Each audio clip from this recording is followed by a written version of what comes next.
अभी ये संदेश चला गया कि 2024 में सरकार समाजवादी पार्टी की वजह से केंद्र में बनेगी।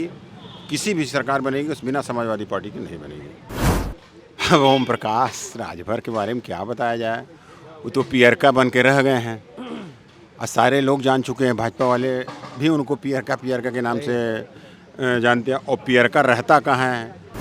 हमारे नेता और हमारे राष्ट्रीय अध्यक्ष, प्रदेश अध्यक्ष का ये निर्देश है कि सरकार अगर बनती है तो निश्चित रूप से 2027 का भी सरकार समाजवादी पार्टी की बनेगी। नमस्कार, मैं मलिक इमरान, आप देख रहे हैं लाइव यूपी न्यूज़ 24। इस समय हम समाजवादी पार्टी के बाहर मौजूद, हमारे साथ कुछ नेता हैं बात करने के लिए। आइए उनसे जानते हैं आज जो कार्यकारिणी की बैठक हुई है उसका क्या मेन उद्देश्य है। जो आज कार्यकारिणी की बैठक इसका क्या उद्देश्य है? मैं गोरखपुर से प्रदेश सचिव समाजवादी पार्टी इंजीनियर सुनील श्रीवास्तव जी। आज राष्ट्रीय अध्यक्ष जी ने राज्य कार्यकारिणी का मीटिंग लिया है और संगठन को मजबूत करने के लिए और 2024 के चुनाव जो सर पे मंडरा रहे हैं उस पर उन्होंने निर्णय लिया कि 2024 के चुनाव जो है 60 से 65 सीट हम लोग जीतने जा रहे हैं समाजवादी पार्टी। और कमर कस लिया है समाजवादी पार्टी ने, नौजवानों ने। और स्थिति यह है कि जो लड़ाई से बाहर है वो भी अपने आप को बता रहे हैं कि उत्तर प्रदेश में हम लड़ाई में हैं, लेकिन ऐसा कुछ है नहीं। उत्तर प्रदेश में केवल समाजवादी पार्टी का वर्चस्व है और समाजवादी पार्टी ही देश में सरकार जिसका चाहेगी बनवाएगी। बाकी उनके सामने कोई है नहीं। हमारे नेता और हमारे राष्ट्रीय अध्यक्ष, प्रदेश अध्यक्ष का ये निर्देश है कि सरकार अगर बनती है तो निश्चित रूप से 2027 का भी सरकार समाजवादी पार्टी की बनेगी। ओम प्रकाश राजभर ने कहा है कि जो आज बैठक हुई है इस पे पिछड़ों को लूटने के लिए मंत्र दिया गया है। अब ओम प्रकाश राजभर के बारे में क्या बताया जाए, वो तो पियरका बन के रह गए हैं और सारे लोग जान चुके हैं। भाजपा वाले भी उनको पियरका के नाम से जानते हैं। और पियरका रहता कहाँ है ये भी शायद सबको नहीं जानकारी होगी, लेकिन ये मैं पहली बार बता रहा हूँ पियरका रहता कहाँ है।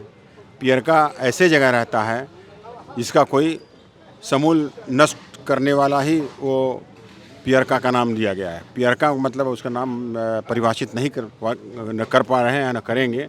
ये जनता जानती है कि जहाँ वो गया है वो समूल नष्ट करके ही आया है। इसलिए उनके वक्तव्य क्या और उनके जो है वो सपा में थे तो क्या सपा को नष्ट करके गए? अरे अपने आप को नष्ट करके गए भाई। वो तो कहे थोड़ा आप वो सपा को क्या नष्ट करे, वो तो अपने आप चले गए अपने आप। अरे सपा की वजह से तो जो है वो 10-12 सीट जो जीते थे। अब चुनाव लड़के देख लें, आपने हैसियत, उनका हैसियत घोषी में पता चल गया कि किस हैसियत क्या है उनकी हैसियत है। घोषी वालों ने और भाजपा का उनका हैसियत बता दिया कि 2024 में क्या होगा।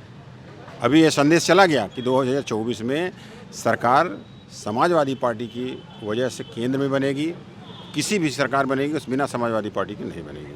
ओम प्रकाश राजभर ने एक बयान और दिया है कि जो अखिलेश यादव जी को प्रधानमंत्री के रूप में देखा जा रहा है, तो उन्होंने कहा है वो यूपी नहीं जीत पाएंगे और दिल्ली जाने तो बहुत दूर की बात है। अब ओम प्रकाश राजभर जी सोच रहे हैं कि मैं मंत्री बन जाऊं और उल्टा सीधा बयानबाजी कर रहे हैं, लेकिन उनको ये याद होना चाहिए कि समाजवादी पार्टी की वजह से आज वो विधायक हैं।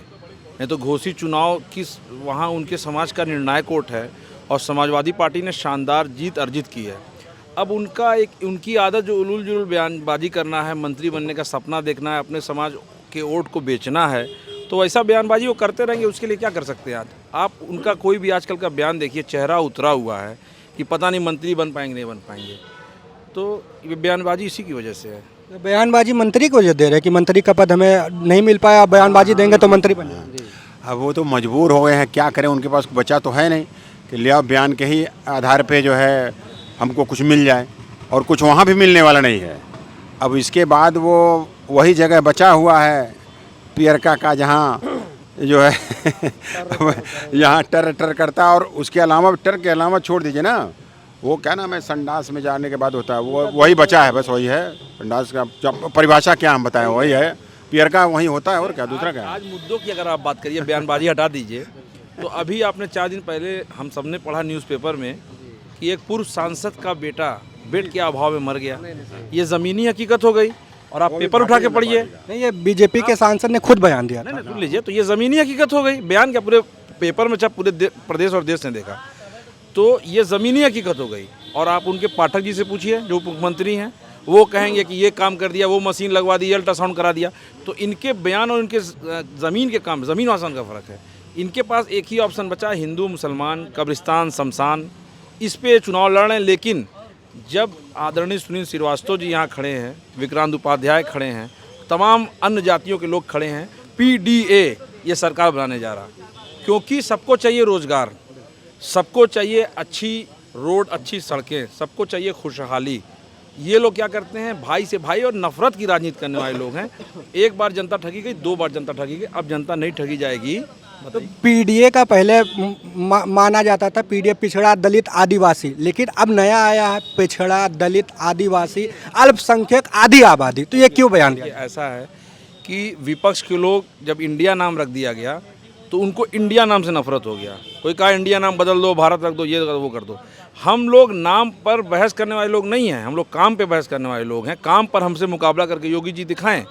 जो स्टेडियम में आज मैच हो गया, आप योगी जी की 5 साल की सरकार चली गई, बताएं कहीं इस तरह कुछ बनाए कि नहीं। ये लोग क्या कहते हैं, खेल का मैदान बनाएंगे। मैं गोरखपुर से हूँ और वहाँ इनका ये बयान था कि मेट्रो बनाएंगे। जनता एकदम भ्रमित हो गई, अरे मेट्रो बन गया गोरखपुर में, वो योगी बाबा ने काम अच्छा किया। लेकिन आज तक मेट्रो के नाम पर एक गड्ढा भी नहीं खोदा गया है। गड्ढा मुक्त सड़कें होंगी, ये भी हो गया, लेकिन ये भी सब कागजी बातें हैं। इनको कुछ नहीं मिल रहा है तो PDA के पीछे पड़ गए हो। अरे भाई काम करके दिखाओ। माननीय जी ने मेट्रो बना दिया, माननीय श्री अखिलेश यादव जी ने लखनऊ में मेट्रो बना दिया, कानपुर में मेट्रो बनने जा रहा था, माननीय जी ने पूरा उस पर काम किया। पूर्वांचल एक्सप्रेसवे में माननीय जी ने आधा काम कर दिया था। तो ये तमाम चीज़ें समाजवादियों ने करके दिखा दिया है। जो बिजली वाला प्लांट बनने जा रहा है वो समाजवादियों की देन है। तो काम पर बात करने की इनकी हैसियत ही नहीं है। ये सिर्फ और सिर्फ उलझाने की राजनीति करेंगे। कभी राजभर को आगे कर देंगे, कभी किसी को आगे कर देंगे। काम पे जब बहस करेंगे तो इनकी जमानत जब्त होने का काम होगा। 2024 में गठबंधन चल पाएगा या नहीं चल पाएगा? देखिए, गठबंधन बिल्कुल चलेगा। और दूसरी बात ये जो मैं बता रहा हूँ, जो भी आपने PDA की बात किया, मैं गोरखपुर से आता हूँ, मैं गोरखपुर का रहने वाला हूँ। माननीय राष्ट्रीय अध्यक्ष जी ने साफ एकदम स्पष्ट कर दिया कि PDA का मतलब क्या हुआ, PDA का फुल फॉर्म क्या हुआ, जिसमें सारे समाज के लोगों को सम्मान मिला है। और जिस तरह से भारतीय जनता पार्टी केवल ये मंदिर को लेकर के और हिंदू मुस्लिम को लेकर के चल रही है।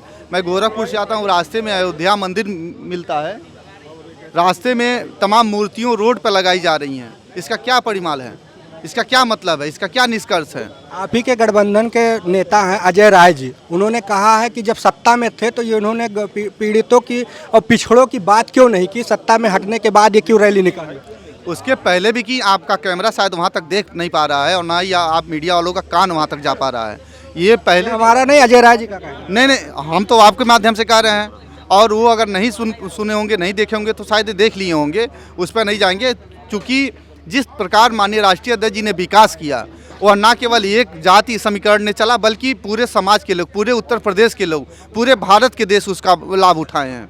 और निश्चित तौर पे जिस तरह से विकास हो किए हैं और आने वाले समय में करेंगे, वह सबके हित और लाभ के लिए करेंगे, किसी एक व्यक्ति के लिए नहीं करेंगे।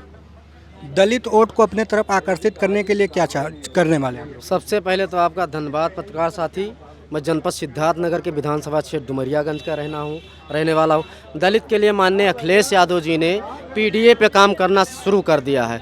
पिछड़ों, दलितों, अल्पसंख्यकों और आदिवासियों को बड़े पैमाने पे समाजवादी पार्टी के साथ जोड़कर उनको सम्मानजनक स्थान देकर उनको साथ में लेकर चलने का काम माननीय अखिलेश यादव जी कर रहे हैं। दलित पे अभी हमारे विधानसभा क्षेत्र इटवा का मामला है। एक दलित बच्ची के साथ में शोषण होता है और उसके साथ में क्या नाम है, उसको घायल अवस्था में कब हुआ? कब हुआ? अभी 4 दिन पहले का मामला। तो वहाँ के विधायक आप ही के विधायक हैं माता प्रसाद पांडे जी, पूर्व विधानसभा अध्यक्ष भी हैं और आपके सपा से विधायक भी। जी, अभी प्रतिनिधित्व मंडल जा रहा है, उसमें माननीय माता प्रसाद पांडे जी डुमरियागंज की विधायक और जिले के जिला अध्यक्ष और समस्त नेता कार्यकर्ता साथी दलित के साथ में हम लोग मजबूती के साथ खड़े हुए हैं। उस बहन को इंसाफ दिलाएंगे। मैं आपके चैनल के माध्यम से निवेदन करता हूँ, उन दोषियों के साथ कड़ी से कड़ी, सख्त से सख्त कार्रवाई होनी चाहिए।